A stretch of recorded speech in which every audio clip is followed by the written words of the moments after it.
Hello दोस्तों, आज मैं बात करने वाला हूँ क्रिमिनल ट्रायल के बारे में। बहुत सारे बच्चों का ये क्वेश्चन रहता है कि सर क्रिमिनल ट्रायल में क्या क्या प्रोसीजर होता है, क्या क्या स्टेप्स लिए जाते हैं, क्या क्या किन किन बातों का ध्यान रखा जाना चाहिए। तो मैं आज सारी बातों पे डिस्कस करने वाला हूँ। सबसे पहले आपको बता दूं कि किसी भी क्रिमिनल ट्रायल को प्रोसीड करने के लिए आपको ये पता होना चाहिए कि क्राइम होते कितने टाइप के हैं। ठीक है, सबसे पहले कोई ऑफेंस होगा या क्राइम होगा तभी क्रिमिनल ट्रायल कंडक्ट किया जाएगा। अब कोई ऑफेंस या कोई क्राइम कितने कैटेगरी के होते हैं, तो हमारे भारतीय न्याय संहिता के अंदर हमारे कानून में 6 तरीके के अपराध के बारे में बात किया गया है। 6 तरीके के अपराध में कौन कौन से अपराध होते हैं? सबसे पहला होता है कॉग्निजेबल ऑफेंस, संज्ञेय अपराध। दूसरा होता है नॉन कॉग्निजेबल ऑफेंस। तीसरा होता है बेलेबल ऑफेंस। चौथा होता है नॉन बेलेबल ऑफेंस। पांचवा होता है कंपाउंडेबल ऑफेंस। छठा होता है non compoundable offence. Cognizable offence जो फर्स्ट ऑफेंस होता है वो होता है संज्ञेय अपराध, इसको बोलते हैं हिंदी में।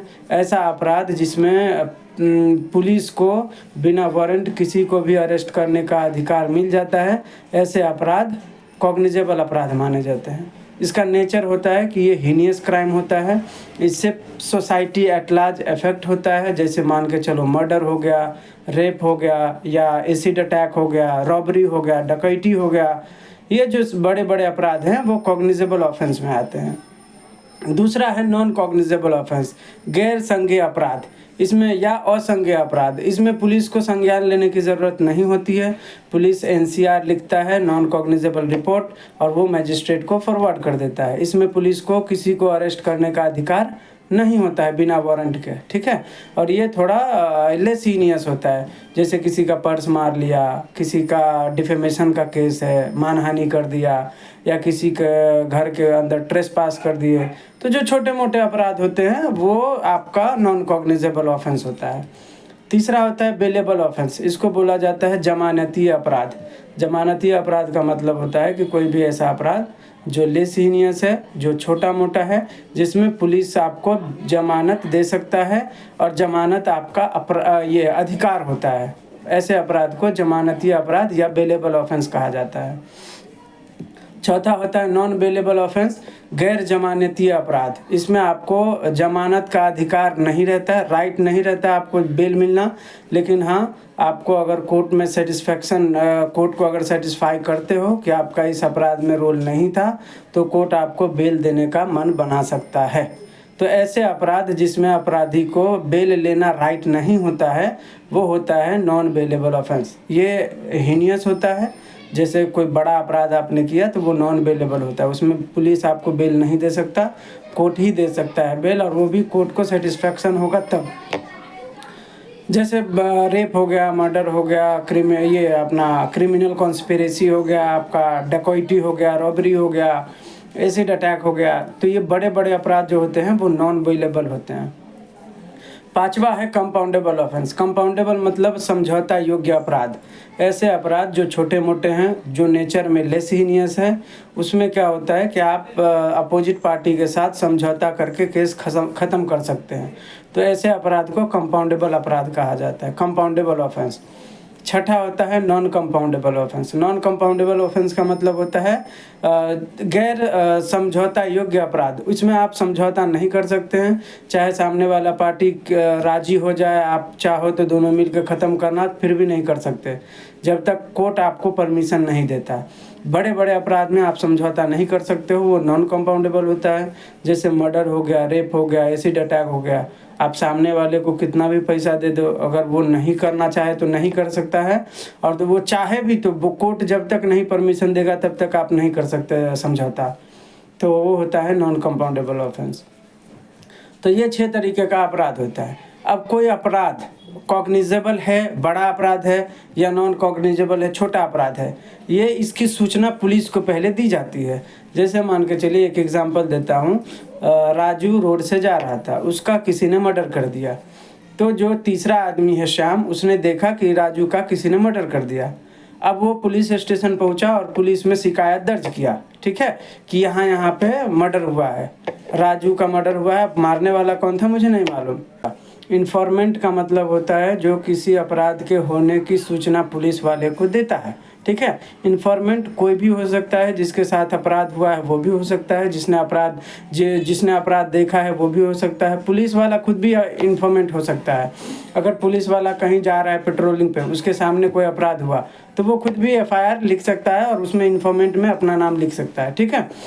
तो पुलिस वाले को सूचना मिली। अब पुलिस वाले को सूचना जो मिली, अगर सामने वाला जो इन्फॉर्मेंट है अगर वो लिख के दे सकता है तो लिख के देगा, अगर बोल के दे सकता है तो बोल के देगा। अगर बोल के देता है, जिसको ओरल कहा जाता है, अगर ओरली दे रहा है तो ये पुलिस वाले की ड्यूटी है कि उसके एफआईआर को लिखे और उसको बताए कि तुमने क्या क्या बताया है, देखो मैंने वो लिखा है, और उसका सिग्नेचर लेगा। इसको बोला जाएगा एफआईआर। लेकिन एफआईआर कब लिखा जाएगा? जब इन्फॉर्मेंट के दिए गए सूचना से ये प्रतीत हो कि यह अपराध किसी बड़े अपराध की सूचना है। मैंने आपको बताया था कॉग्निजेबल ऑफेंस का मतलब होता है बड़े अपराध जिसमें पुलिस को बिना वारंट अरेस्ट करने का अधिकार है। तो बड़ा अपराध का मतलब मर्डर, रेप, ऐसा, ठीक है। तो अभी जो श्याम सूचना देने आया है वो मर्डर का सूचना देने आया है। तो मर्डर बड़ा अपराध होता है। तो पुलिस जब इन्फॉर्मेंट का बात सुनेगा, श्याम का बात सुनेगा कि भाई क्या हुआ था बता, तो वो बताएगा कि यहाँ पे मर्डर हुआ। तो पुलिस को लगेगा कि यहाँ मर्डर हुआ है तो ये कॉग्निजेबल ऑफेंस है। तो फिर वहाँ पे पुलिस एफआईआर लिखती है और सामने वाले को बताता है कि भाई देखो तुमने ये बताया, बराबर है, सिग्नेचर करेगा। जैसे ही पुलिस को एफआईआर पुलिस लिखती है, पुलिस के पास पावर आ जाता है कि वो इन्वेस्टिगेशन शुरू करे, ठीक है। यहाँ पे एक और बात बता दूं, अगर पुलिस को सामने वाले के सूचना के आधार पर लगता है कि ये अपराध कोई बड़ा अपराध नहीं है, छोटा मोटा अपराध है, तो पुलिस वहाँ पे एनसी लिखती है, नॉन कॉग्निजेबल रिपोर्ट लिखती है, जिसको एनसीआर कहा जाता है। और पुलिस वो लिख के मजिस्ट्रेट को दे देती है कि भाई आप इसमें देखिए, ठीक है। तो एनसीआर में छोटे मोटे अपराध में पुलिस को एक्शन लेने का अधिकार नहीं होता है। एफआईआर जैसे ही हुआ, बड़े अपराध की सूचना जैसे ही मिली, पुलिस एफआईआर लिखेगा और फिर इन्वेस्टिगेशन शुरू करेगा। मान लीजिए यहाँ पे मर्डर का केस था, तो मर्डर का केस हो गया, उसने एफआईआर लिखा, अब इन्वेस्टिगेशन शुरू करेगा। पुलिस के पास एक डायरी होती है जिसे पुलिस डायरी कहा जाता है। पुलिस उस डायरी में हर चीज़ मेंटेन करती है, वो कहाँ कब क्या की, वो सारा डिटेल किसी इन्वेस्टिगेशन के दौरान। तो जैसे ही एफआईआर हुआ, पुलिस वहाँ से निकलेगी इन्वेस्टिगेशन के लिए। जहाँ अपराध हुआ है सबसे पहले पुलिस वहाँ पहुँचेगी, मौका स्थान पर, घटना स्थल पर। वहाँ पे मौका नक्शा बनाती है कि बॉडी कहाँ पे है, किस दिशा में है, आगे पानी है, पीछे खाई है, राइट में बिल्डिंग है, बाजू में खेल का मैदान है, एक्सेट्रा। वहाँ पे जो भी लोग होंगे उसका पंचनामा बनाया जाएगा, जो भी आई विटनेस होंगे उसकी गवाही ली जाएगी। कोई वेपन या कोई आर्टिकल है उसको कलेक्ट करेगा, ठीक है, सर्च एंड सीजर बोलते हैं उसको। इसके बाद पुलिस उस बयानों के आधार पर उस अक्यूज्ड को अरेस्ट करेगी जिसका इसमें रोल होगा। पुलिस जैसे ही अरेस्ट करती है किसी भी अक्यूज्ड को अरेस्ट करने के बाद 24 घंटे के भीतर उसको मजिस्ट्रेट के पास लाना होता है, ठीक है। कंसर्न जो भी रिलेटेड मजिस्ट्रेट होगा, कोर्ट होगा, उसके पास लाया जाता है। आपको यहाँ बता दूँ, ये जो ऑफेंस होता है मैंने आपको बताया 6 तरीके का होता है। कोर्ट भी 6 तरीके का होता है, ठीक है। एक बात यहाँ पे याद रखना, कोर्ट 6 तरीके का होता है। पहला होता है हाई कोर्ट, दूसरा होता है सेशन कोर्ट, तीसरा होता है चीफ जुडिशियल मैजिस्ट्रेट कोर्ट, चौथा होता है JMFC judicial magistrate first class, पांचवा होता है जुडिशियल मैजिस्ट्रेट सेकंड क्लास, और एक होता है एग्जीक्यूटिव मैजिस्ट्रेट। ये 6 तरीके का कोर्ट होता है। तो जब पुलिस किसी को अरेस्ट करती है तो जुडिशियल मैजिस्ट्रेट फर्स्ट क्लास के पास लेके आती है, ठीक है। अब यहाँ पे एक बात और याद रखना कि अपराध अगर 6 तरीके का होता है तो ऑफेंस के लिए जो पनिशमेंट होता है वो भी 6 तरीके का होता है, ठीक है। पहले 5 तरीके का अपराध का सजा था, अभी 6 तरीके का हो गया है। अभी वाला जो नया कानून आया है उसमें कम्युनिटी सर्विस को ऐड कर दिया गया है, ठीक है। ये जो नया कम्युनिटी सर्विस ऐड किया गया है, ये छोटे मोटे अपराध में किसी को ऐसी सज़ा न दिया जाए जिससे वो प्रताड़ित हो जाए। तो छोटे मोटे अपराध के लिए ये कहा गया है, बनाया गया है कि उसको 100 गरीबों को खाना खिलाया जाए, या आप ट्रैफिक हवलदार की ड्यूटी 2 दिन करोगे, या किसी अनाथालय में 15 दिन सर्विस दोगे, या किसी ऐसे जो छोटे मोटे कम्युनिटी सर्विस टाइप के होते हैं उस तरीके का अपराध का सज़ा दे दिया। 100 पेड़ लगाओ, ये सब कम्युनिटी सर्विस में आता है और छोटे मोटे अपराध के लिए ये दिया जाता है। तो ये 6 तरीके का अपराध में 6 तरीके का पनिशमेंट कौन सा होता है? तो सबसे पहला होता है डेथ पेनल्टी, दूसरा होता है लाइफ इम्प्रिजनमेंट, तीसरा होता है इम्प्रिजनमेंट। इम्प्रिजनमेंट में सिंपल भी हो सकता है और रिगरस भी हो सकता है। इसके बाद आता है फोरफीचर ऑफ प्रॉपर्टी, जिसको कुर्की जब्ती कहा जाता है। इसके बाद आता है आपका फाइन और आता है फिर लास्ट में कम्युनिटी सर्विस। 6 तरीके का कोर्ट, 6 तरीके का अपराध, 6 तरीके की उसका सज़ा, ठीक है, ये कॉमन है।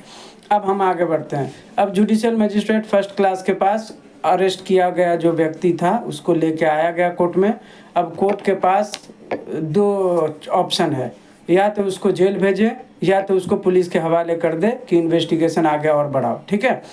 पुलिस से कोर्ट पूछती है कि आपको क्या करना है, इन्वेस्टिगेशन के लिए और चाहिए वक्त या इसको जेल भेज दूँ।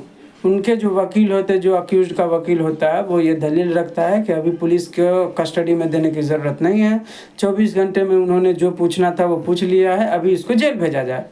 आपको बता दूं, जब जज उसको जेल भेजेगा तो जेल के बाद बेल लगाने का ऑर्डर, बेल एप्लीकेशन लगाने का अधिकार आपके पास आ जाता है, ठीक है। पुलिस कस्टडी में रहेगा तो आप बेल एप्लीकेशन नहीं लगा सकते हो, इसीलिए कोशिश किया जाता है कि उसको जेसी मिले। जेसी का मतलब जेल, जुडिशियल कस्टडी बोलते हैं उसको, जेल। तो अगर जेल भेज दिया तो आप बेल एप्लीकेशन लगा सकते हो। पुलिस की बात सुनकर, वकील की बात सुनकर जज अगर लगता है कि नहीं, पुलिस को अभी 24 घंटे में नहीं मिला होगा इन्वेस्टिगेशन करने का टाइम, तो उनको 5 दिन का कस्टडी और दिया जा सकता है, ठीक है। आप 5 दिन मांगो, जज आपको 2 दिन दे सकता है, 3 दिन दे सकता है। अगर वकील ने अपोज किया तो 1 दिन के लिए दे सकता है, ठीक है। ये सारा डिपेंड करता है आपके वकील के ऊपर और उनके दलील के ऊपर। मान के चलो 5 दिन का कस्टडी मिल गया, ठीक है। 5 दिन के बाद पुलिस फिर से आया कि भाई 5 दिन में हमने इन्वेस्टिगेशन कर लिया। पुलिस को और चाहिए रहेगा रिमांड, मतलब और जांच के लिए और चाहिए रहेगा टाइम, तो और मांग सकता है। अगर नहीं चाहिए तो बोलेगा कि इसको जेसी दे दो, ठीक है। फिर उसको जुडिशियल कस्टडी में भेज दिया जाता है। पुलिस के पास किसी भी अपराध में, अभी बता दूँ एक और जानकारी, जब पुलिस किसी भी अपराध का इन्वेस्टिगेशन करती है तो अगर अपराध में सज़ा 10 साल से ऊपर का है तो पुलिस 90 दिन लगा सकती है इन्वेस्टिगेशन करने के लिए, उसके पास पावर है। अगर 10 साल से कम का सज़ा है उस पर्टिकुलर अपराध में तो पुलिस के पास 60 दिन मिलता है उस अपराध को इन्वेस्टिगेट करने के लिए, ठीक है। अगर पुलिस 60 दिन में या 90 दिन में इन्वेस्टिगेशन कंप्लीट नहीं करता है तो 91वें दिन या 61वें दिन, 1 दिन भी एक्स्ट्रा होगा तो सामने वाले को बेल मिल जाएगा। इसको बोला जाता है डिफ़ॉल्ट बेल, ठीक है। पुलिस का काम है कि किसी भी अपराध को समय, जब जो टाइम लिमिट दिया गया है 10 साल से नीचे के अपराध में 60 दिन में उसको फाइनल रिपोर्ट सबमिट करना है उसके इन्वेस्टिगेशन का, और 10 साल से ऊपर के अपराध में 90 दिन मिलता है उनको, ठीक है। 90 दिन में उनको अपना फाइनल रिपोर्ट सबमिट करना है कोर्ट में, जिसको चार्जशीट बोला जाता है, ठीक है। किसी भी क्रिमिनल केस का ट्रायल तब शुरू होता है जब उस केस का पुलिस जो है चार्जशीट फाइल कर देती है कोर्ट में, ठीक है। मान के चलो पुलिस ने 60 दिन लगाए और ये मर्डर का केस था तो इसमें लाइफ इम्प्रिजनमेंट है, पनिशमेंट, तो इसमें पुलिस ने 90 दिन लगाए और 90 दिन के अंदर ही उन्होंने चार्जशीट फाइल कर दिया, ठीक है। 90 दिन के बाद चार्जशीट फाइल कर दिया, ट्रायल शुरू हो गया। अब ट्रायल शुरू होगा तो सबसे पहला होता है चार्जिंग ऑफ फ्रेम चार्जिंग बोलते हैं उसको, ठीक है। चार्ज फ्रेम के लिए क्या होता है, सबसे पहले अक्यूज्ड को पूछा जाता है कोर्ट के द्वारा कि भाई आपको जो आपके ऊपर ये धारा में ये अपराध जोड़े गए हैं, आपको कबूल है या ट्रायल फेस करोगे। तो वो बोलता है कि मुझे कबूल है। अगर कबूल रहेगा तो कोर्ट वहीं पे उसको कन्विक्ट करके पनिशमेंट सुना देगा, केस वहीं पे ख़त्म, ठीक है।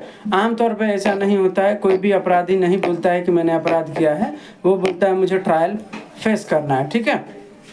तो ट्रायल फेस करेगा तो कोर्ट बोलेगा ठीक है। अगर वो बोलता है ट्रायल फेस करेगा तो फिर आगे से तारीख शुरू होगा। तो हो गया, उसने बोला कि मुझे ट्रायल फेस करना है। फिर अगली तारीख आएगी, जो पब्लिक प्रोसिक्यूटर होगा, जो सरकारी वकील होगा, ठीक है। याद रखना एक बात, ऐसे अपराध जो कॉग्निजेबल अपराध होते हैं वो स्टेट के खिलाफ होता है, क्योंकि उससे सोसाइटी एट लार्ज इफेक्ट होती है। मर्डर हुआ, लोगों में दहशत आ जाएगा तो सोसाइटी पूरा प्रभावित होती है, तो ऐसे केस में सरकार अपना वकील रखती है। रेप हो गया तो रेप भी सोसाइटी को प्रभावित करती है कि इतना बड़ा अपराध है, उसमें भी सरकार अपना वकील रखता है। तो जब सरकार अपना वकील रखता है विक्टिम के पक्ष से जिसके साथ अपराध हुआ है तो उसको बोला जाता है पब्लिक प्रोसिक्यूटर। ठीक है, तो जब ट्रायल शुरू होता है तो सबसे पहले पब्लिक प्रोसिक्यूटर अपने गवाहों की गवाही लेता है। ठीक है, उसको बोला जाता है चीफ एग्जामिनेशन। जब कोई वकील अपने गवाहों की गवाही लेता है तो उसको बोला जाता है चीफ एग्जामिनेशन। और जब उसी गवाह का अपोजिट वकील जब गवाही लेता है तो उसको बोला जाता है क्रॉस एग्जामिनेशन। ठीक है, किसी भी वकील का तजुर्बा अगर जांचना है तो आपको क्रॉस एग्जामिनेशन देखना पड़ेगा कि वो क्रॉस कैसे करता है। क्रॉस का एक एग्जांपल देता हूँ, अभी हाल ही में मैंने अंधेरी कोर्ट में देखा था। एक बंदा था जो मतलब एक लड़की थी जो कार चला रही थी, उसके सामने एक बूढ़ा आ गया और वो बूढ़े को लग गया कार। वो लड़की शायद लर्निंग थी, सीख रही थी, उसको ठोक दिया, उसको पीछे हड्डी वड्डी सब टूट गया। केस आया कोर्ट में तो उसका जो वकील था लड़की का, उसने बूढ़े से क्रॉस किया। क्रॉस में क्या पूछा पता है? देखिए, आपने लड़की को देखा था कि यही लड़की आपको ठोका था? तो बूढ़ा बोलता है नहीं, क्योंकि बूढ़े को किसी ने बताया था कि ये लड़की थी। जब आपने खुद से नहीं देखा कि वो लड़की थी या नहीं तो आप कैसे आपके बात पे यकीन किया जाए? पहली बात ये फंस गया बूढ़ा। दूसरी बात, आप जब जा रहे थे तो आपको पता है कि वो हाईवे था, आपको साइड से चलना चाहिए था, आप रोड पे चल रहे थे, मानते हो ये बात?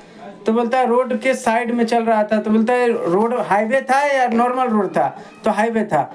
आप हाईवे पे रोड पे चल रहे हो, आपको साइड से चलना चाहिए कि बीच से चलना चाहिए? किसकी गलती है? बूढ़ा धरा गया। तीसरी बात, जब आपको गाड़ी से ठोका तो आप इस स्थिति में थे कि आप किसी को बुला सकें? तो बोलता है नहीं। तो आपके बच्चे वहाँ कैसे आ गए? तुरंत उसके बच्चे और वाइफ आ गई थी, तो कैसे आ गए? जब आप इस परिस्थिति में ही नहीं थे कि बुला पाए तो आपकी बीवी बच्चे कैसे आ गए वहाँ पे?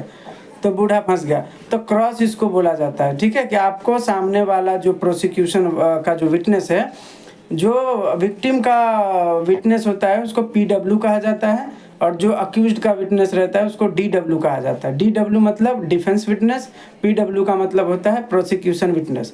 अब जितने विटनेस रहेंगे उस तरीके से PW1, PW2, PW3, PW4 etcetera ऐसा। ठीक है, तो अब चीफ एग्जामिनेशन हो गया। अब इसका क्रॉस करेगा डिफेंस लॉयर, जो अक्यूज्ड का वकील है वो उनके गवाहों से गवाही लेंगे, उनको क्रॉस करेंगे। इसके बाद ये इधर वाले वकील उसका करेंगे, तो ये क्रॉस चीफ चलता रहता है। इसके बाद होता है कोई भी एविडेंस वगैरह है तो वो दे दीजिए। इसके बाद आता है फाइनल आर्ग्यूमेंट।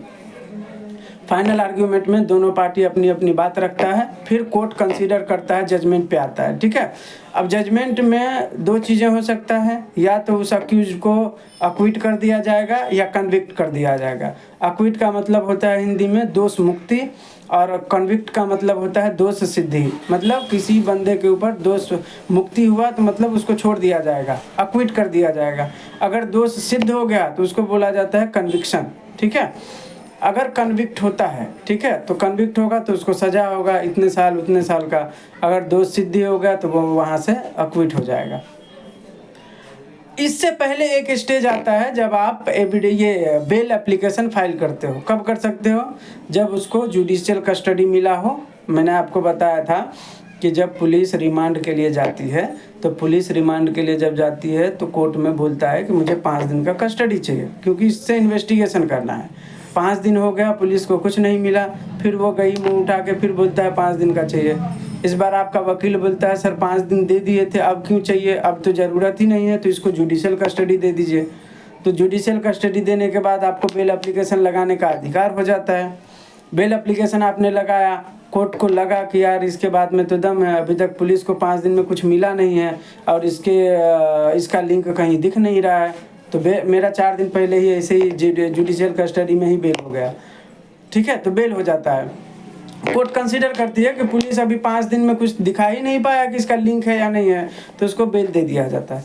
बेल देने के 2 शर्त हो सकते हैं, मेन या तो आपको बोलेगा कि बेल बॉन्ड भरो 15,000 या 20,000 का, या आपको बोलेगा कि श्योरिटी खड़ा करो। श्योरिटी मतलब कोई बंदा खड़ा करो आपके बिहाफ में, कि अगर आपको बेल मिल जाए तो आप कोर्ट नहीं आए तो हम किसको पकड़ेंगे, तो उसको पकड़ लेंगे। ठीक है, ये खास करके तब होता है जब कोई अपराध हीनियस हो या जो अपराधी है वो बाहर दूसरे स्टेट का हो, तब श्योरिटी का कंडीशन रहता है। और अगर किसी पर्टिकुलर स्टेट का है, उसी स्टेट में वो केस चल रहा है और वो अपराध इतना हीनियस नहीं है, तो कैश पे भी छोड़ दिया जाता है, तो कैश बॉन्ड बोलते हैं, बेल बॉन्ड बोलते हैं उसको। ठीक है, तो अभी ये बेल बॉन्ड क्या होता है और श्योरिटी क्या होता है। जब अगर आपको कैश बेल बॉन्ड पे छोड़ दिया गया तो आपको 15,000 मान के चलो या 20,000, तो फिर आपका ऑर्डर पास हो गया। अब उस ऑर्डर के हिसाब से आप उस कोर्ट ऑफिस में जाइए, बोलिए कि मुझे बेल मिला है और 15,000 बेल बॉन्ड है, तो वो फिर बोलेंगे आपको कि एक एप्लीकेशन भरो। ठीक है, एप्लीकेशन का मैं बता देता हूँ। देखो कि कोई भी एप्लीकेशन कोर्ट में अगर देना हो मिसलेनियस काम के लिए, तो फॉर्मेट इस तरीके का होता है। ठीक है, मैं पढ़ के बता देता हूँ। In the court of judicial magistrate first class, कौन सा कोर्ट है, बोरीवली कोर्ट, मुंबई।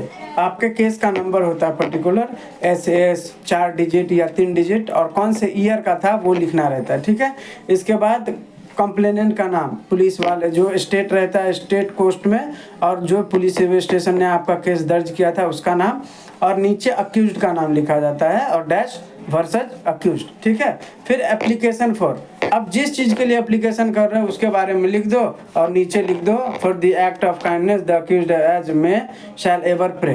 ठीक है, और नीचे प्लेस और डेट और एडवोकेट का सिग्नेचर। ये होता है किसी भी एप्लीकेशन का फॉर्मेट।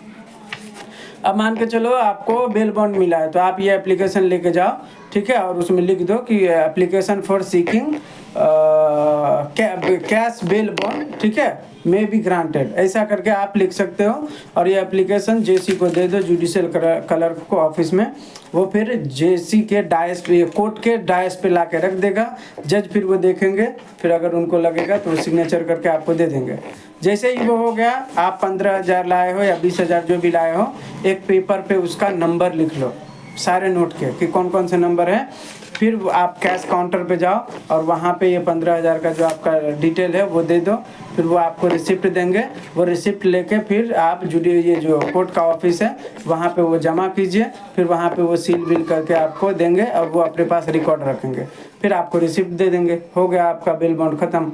ठीक है, अगर श्योरिटी रखना है, अगर श्योरिटी के लिए दिया हुआ है कोर्ट ने कंडीशन, ठीक है, तो श्योरिटी के लिए आपको करना होता है एक श्योरिटी एप्लीकेशन करना होता है। किसी भी कोर्ट में रहता है वो जेरोक्स वाले के पास, आप वहाँ से श्योरिटी एप्लीकेशन लो और एक हमदस्त एप्लीकेशन लो।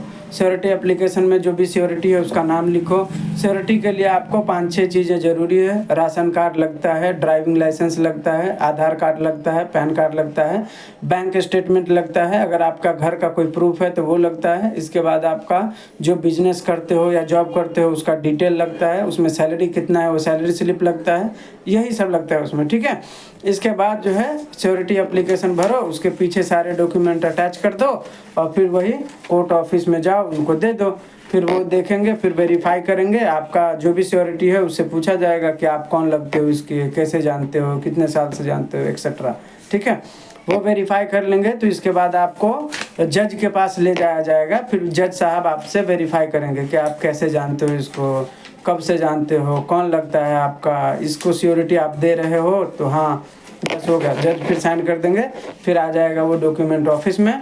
फिर आपको बोला जाएगा कि एक हमदस्त एप्लीकेशन बनाओ और मैं आपको वो ऑर्डर कॉपी का जो है कोर्ट का ऑर्डर रहता है ना कि इस बंदे को रिहा कर दिया जाए, तो फिर वो डिटेल भर के आपको एक लिफाफे में दे देंगे।